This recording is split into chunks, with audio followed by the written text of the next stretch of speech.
1991년 7월 미국 밀워키의 한 거리. 한 남성이 수갑을 찬 채 경찰에게 도움을 요청합니다. 그는 극도로 불안해 보였습니다.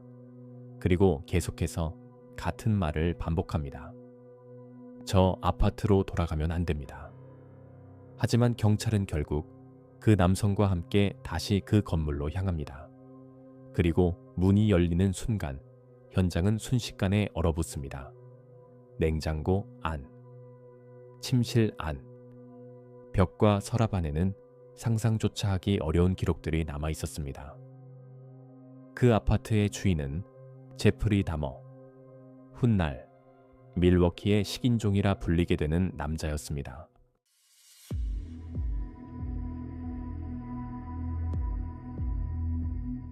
제프리 다머는 어린 시절부터 고립된 아이였다고 전해집니다. 친구는 많지 않았고 혼자 보내는 시간이 길었습니다. 집안의 분위기도 안정적이지 않았습니다.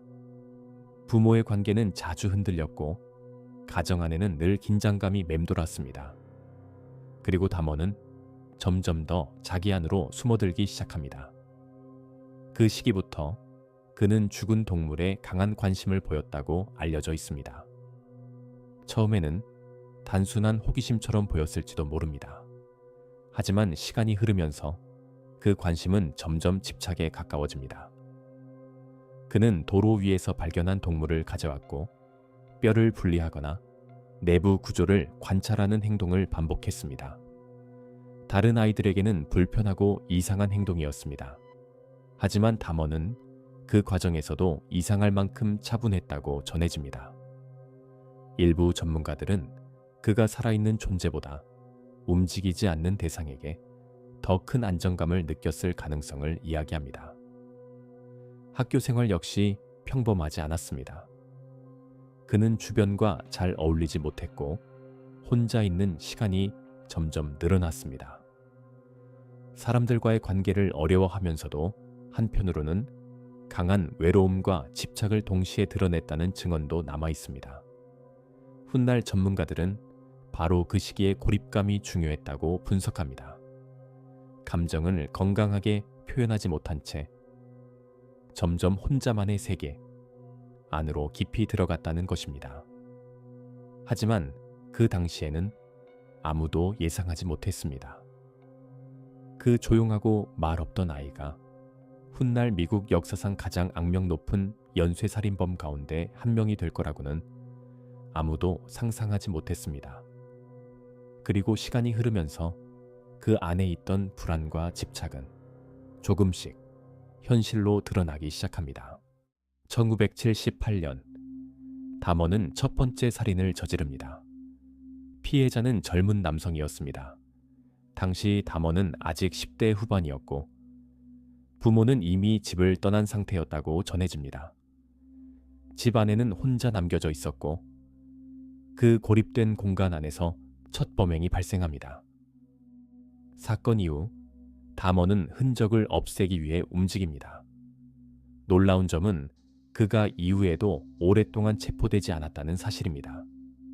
그리고 더 이상했던 건 첫 살인 이후 약 9년 동안 연쇄적인 범행이 멈춘 것처럼 보였다는 점입니다. 그 기간 동안 그는 군대에 들어갑니다.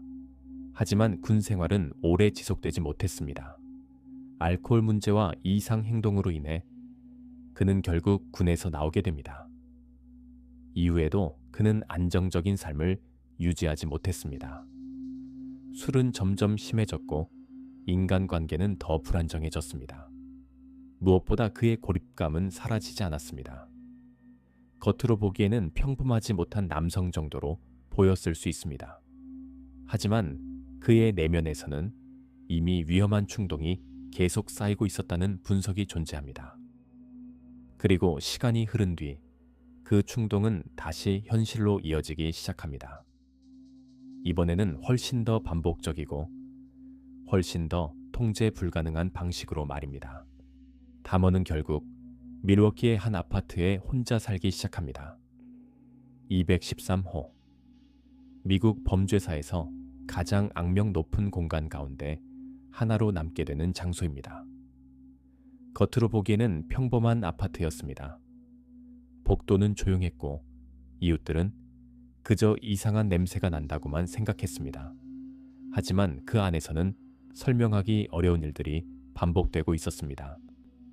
담원은 점점 더 고립된 생활을 이어갑니다. 커튼은 늘 닫혀 있었고 집안은 거의 어둡게 유지됐다고 전해집니다. 냉장고가 돌아가는 소리, 환풍기 소리, 희미하게 울리는 형광등 불빛. 그 공간 안에는 사람의 온기보다 차가운 정적이 더 짙게 남아 있었다고 합니다. 그는 사람들을 집 안으로 불러들였고 술과 약물을 이용해 상대를 통제하려 했습니다.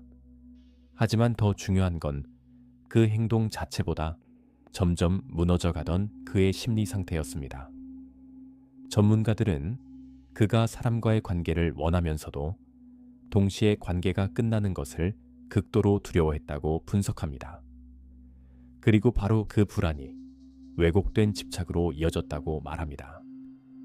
그는 상대가 떠나지 못하는 상태를 만들고 싶어 했다는 것입니다.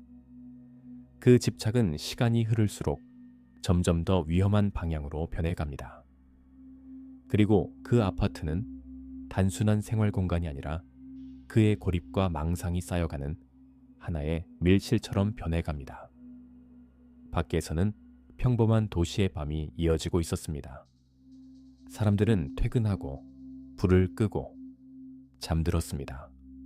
하지만 213호 안에서는 전혀 다른 시간이 흐르고 있었습니다.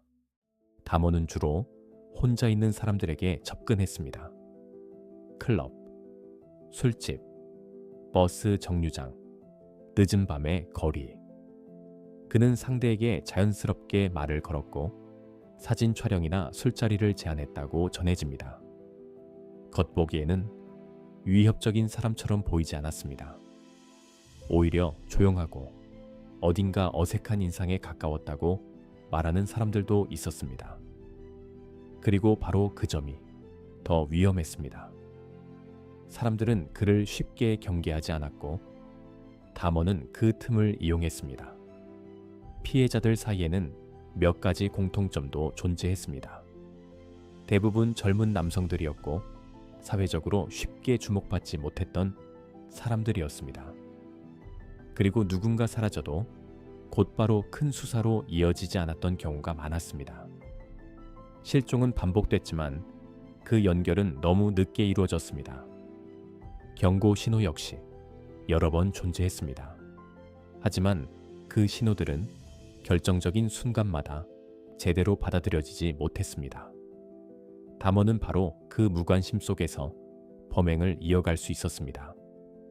그리고 시간이 흐를수록 그의 행동은 점점 더 대담해집니다. 이웃들은 이상한 냄새를 신고했고 불안감을 호소하기도 했습니다.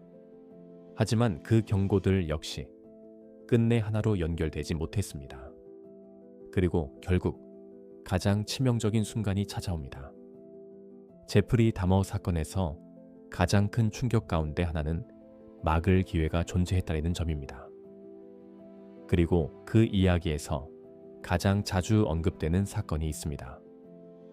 14세 소년의 사건입니다. 한밤중 거리에서 불안정한 상태의 소년이 발견됩니다. 주변 사람들은 이상함을 느꼈고 곧바로 경찰에 신고합니다. 하지만 담원은 그 소년이 자신의 연인이라고 주장했습니다. 현장은 확인됐지만 결국 소년은 다시 담원와 함께 돌아가게 됩니다. 그 결정은 훗날 미국 사회에서 오랫동안 비판의 대상으로 남게 됩니다. 당시의 무전 기록과 대응 방식은 지금까지도 반복적으로 언급되고 있습니다. 충분히 의심할 수 있었던 순간, 멈출 기회가 존재했던 순간, 하지만 그 가능성은 끝내 현실이 되지 못했습니다. 피해자의 상태 역시 더 자세히 확인되지 못했습니다. 주변 사람들이 보냈던 경고도 결정적인 순간에는 받아들여지지 않았습니다. 이 사건은 단순히 한 연쇄살인범의 이야기만으로 남지 않았습니다. 공권력의 무관심과 편견이 얼마나 위험한 결과로 이어질 수 있는지를 보여준 사건이기도 했습니다. 그리고 그날 살아 돌아올 수 있었던 기회는 사라집니다. 그 순간 이후 비극은 계속 이어지게 됩니다. 1991년 7월 트레이시 에드워즈라는 남성이 다머의 아파트에서 탈출합니다. 그는 수갑을 찬 상태였고 극도의 공포 속에서 도움을 요청하고 있었습니다. 처음 경찰은 상황을 단순한 다툼 정도로 생각했던 것으로 알려져 있습니다. 하지만 에드워즈는 계속해서 자신의 말을 믿어달라고 호소합니다. 그리고 결국 경찰은 다머의 아파트로 함께 들어가게 됩니다. 그 순간 모든 것이 바뀝니다. 서랍 안에서는 여러 장의 사진이 발견됩니다. 피해자들의 모습이 담긴 사진들이었습니다. 그리고 집 안 곳곳에서 설명하기 어려운 증거들이 발견되기 시작합니다. 현장에 있던 경찰들조차 순간적으로 말을 잃었다고 전해집니다. 그 아파트는 단순한 범죄 현장이 아니었습니다. 오랜 시간 반복되어 온 공포가 그대로 남아있는 공간에 가까웠습니다. 다머는 결국 체포됩니다. 그리고 그제야 미국 사회는 그 이름을 제대로 알게 됩니다. 제프리 다머. 밀워키에서 벌어진 가장 악명 높은 연쇄 범죄의 중심에 있던 인물. 하지만 사람들에게 더 큰 충격을 준 건 그가 오랫동안 평범한 도시의 일상 속에서 살아왔다는 사실이었습니다. 1991년 7월 트레이시 에드워즈라는 남성이 다머의 아파트에서 탈출합니다. 그는 수갑을 찬 상태였고 극도의 공포 속에서 도움을 요청하고 있었습니다. 처음 경찰은 상황을 단순한 다툼 정도로 생각했던 것으로 알려져 있습니다. 하지만 에드워즈는 계속해서 자신의 말을 믿어달라고 호소합니다. 그리고 결국 경찰은 다머의 아파트로 함께 들어가게 됩니다. 그 순간 모든 것이 바뀝니다. 서랍 안에서는 여러 장의 사진이 발견됩니다. 피해자들의 모습이 담긴 사진들이었습니다. 그리고 집 안 곳곳에서 설명하기 어려운 증거들이 발견되기 시작합니다. 현장에 있던 경찰들조차 순간적으로 말을 잃었다고 전해집니다. 그 아파트는 단순한 범죄 현장이 아니었습니다. 오랜 시간 반복되어 온 공포가 그대로 남아있는 공간에 가까웠습니다. 다머는 결국 체포됩니다. 그리고 그제야 미국 사회는 그 이름을 제대로 알게 됩니다. 제프리 다머. 밀워키에서 벌어진 가장 악명 높은 연쇄 범죄의 중심에 있던 인물. 하지만 사람들에게 더 큰 충격을 준 건 그가 오랫동안 평범한 도시의 일상 속에서 살아왔다는 사실이었습니다. 1994년 다머는 교도소 안에서 다른 수감자의 공격을 받아 사망합니다. 그 소식은 빠르게 전 세계로 퍼져나갑니다. 누군가는 그것을 응당한 결말이라고 말했습니다. 반대로 또 다른 폭력의 반복일 뿐이라고 말하는 사람들도 있었습니다. 하지만 그 순간에도 피해자 유족들의 고통은 끝나지 않았습니다. 사건은 종결됐지만 남겨진 상처까지 사라진 것은 아니었기 때문입니다. 그리고 지금까지도 제프리 다머 사건은 단순한 연쇄살인 사건 이상의 의미로 기억됩니다. 한 사람의 왜곡된 집착, 반복해서 무시된 경고 신호, 그리고 사람들이 외면했던 수많은 이상함, 그 모든 것들이 겹쳐지며 비극은 오랜 시간 이어지게 됩니다.